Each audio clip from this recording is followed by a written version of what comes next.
Hey YouTube, welcome back to my channel. It's been 2 days, I think, since I posted the last time, and all hell has broken loose yet again, and I can't actually believe what I read in the headlines today about the new clip that Oprah released of the interview that she done with the Sussexes, our two favourite runaway royals. So Meghan Markle is actually taking it to the jugular, and she has taken it to a place where we all knew she would take it.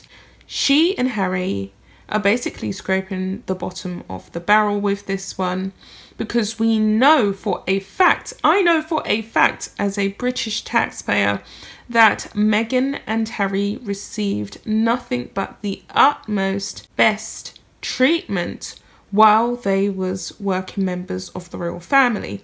Meghan Markle spent millions and millions of pounds on her wardrobe, and she also spent millions of pounds on private events and engagements.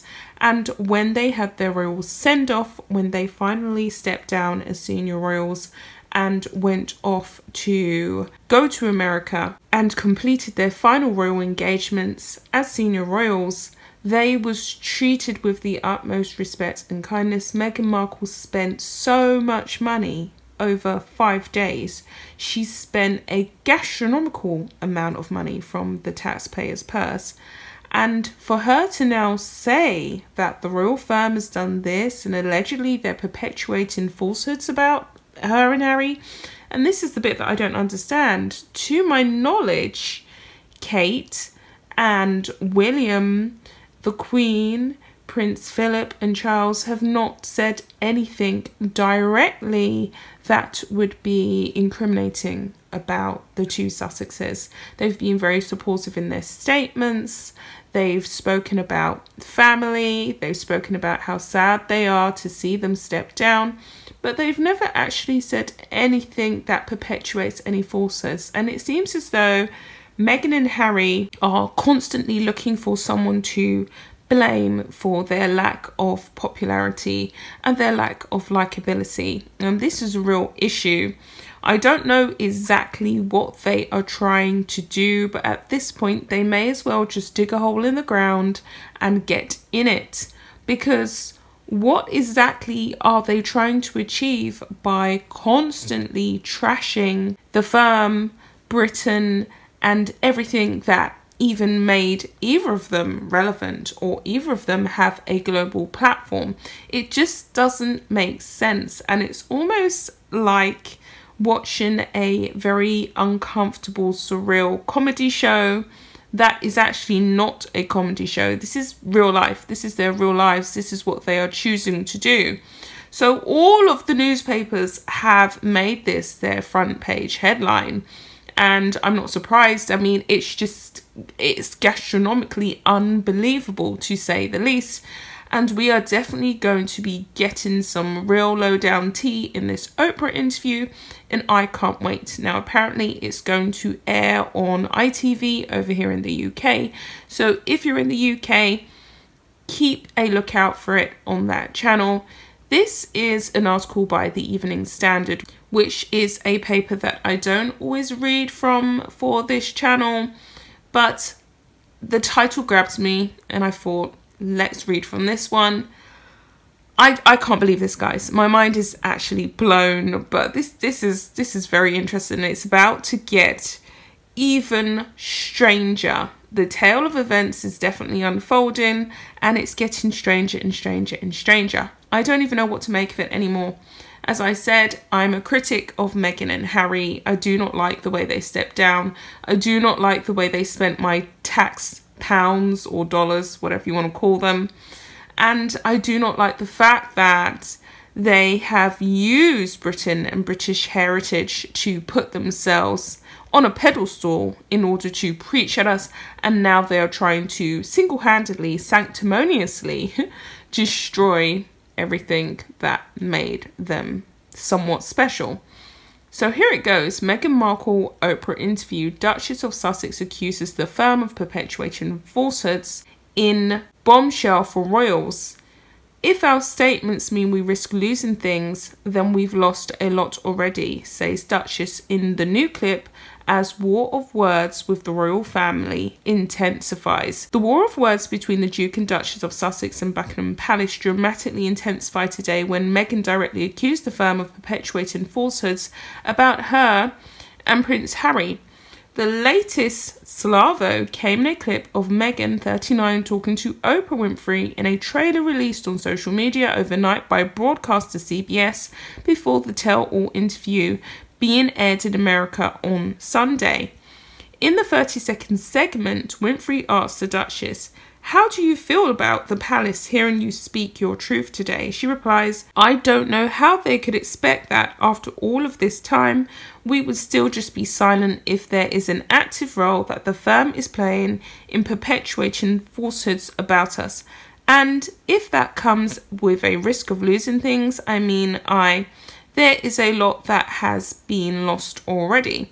So basically, she said that she doesn't give a flying to what about whether they lose any more things. She's not really bothered, because as far as she's concerned, it's all their fault. Everything that they're experiencing is the firm's fault, i.e. their lack of popularity, their lack of likability. But it's weird because they do not take any responsibility for why people actually don't like them. It's direct things that they've said in public, in the media's eye, that has essentially caused them to have this lack of likability.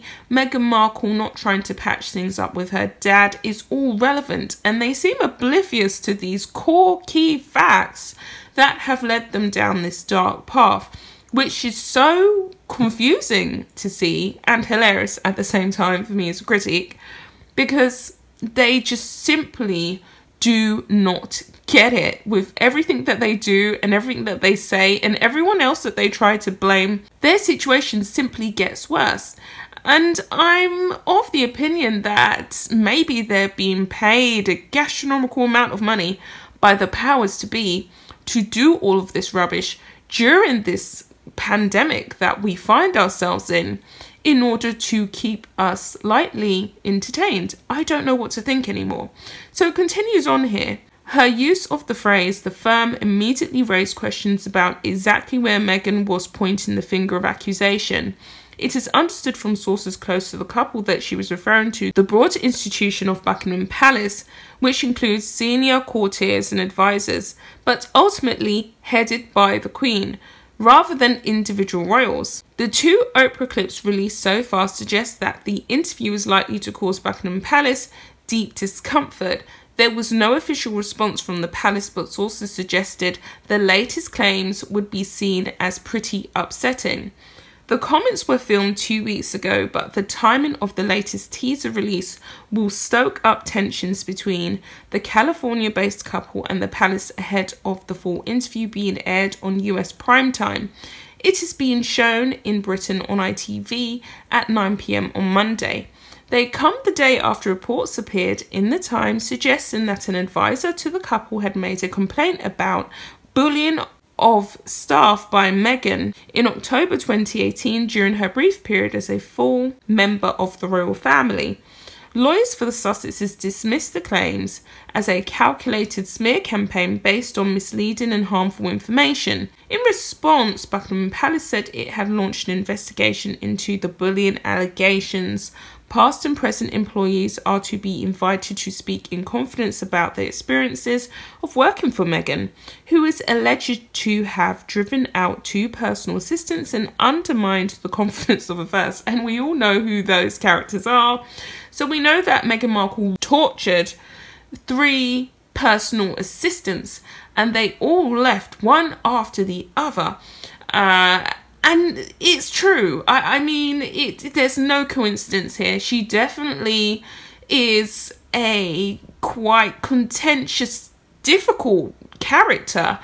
She's still fighting with the British public at large and the global public, everyday citizens at large, about her likability and credibility as a humanitarian and as a charitable woman and as a nice person, she's still fighting and clutching at straws to this, you know, woe befalls me victimhood narrative. I'm just a lovely, sweet, innocent, young, 30-something, no you're not, you're 43, but I'm just this young, sweet, innocent, 30-something girl who walked into the royal firm and had no idea as to what exactly I was getting into, and everyone's just pretty much pointing the finger at me, and I'm completely innocent. But everything she's done has led to her being in this position, not calling her dad, not having any other family members at the wedding, which was weird. Did the firm make that up, or was that really factually true? What did her black side of her family do to her to not be invited to the wedding? Because they wasn't there either. The only family member she had in attendance was Doria, and the rest of them were celebrity friends and celebrities who she didn't know until she became a somebody. Let's face it, Meghan Markle was a nobody globally. She only had a slight tiny grain of relevancy out in Canada. So I believe that these staff members do have a lot to say, and because they was denied the right to speak during that privacy court case, they're going to have their moment.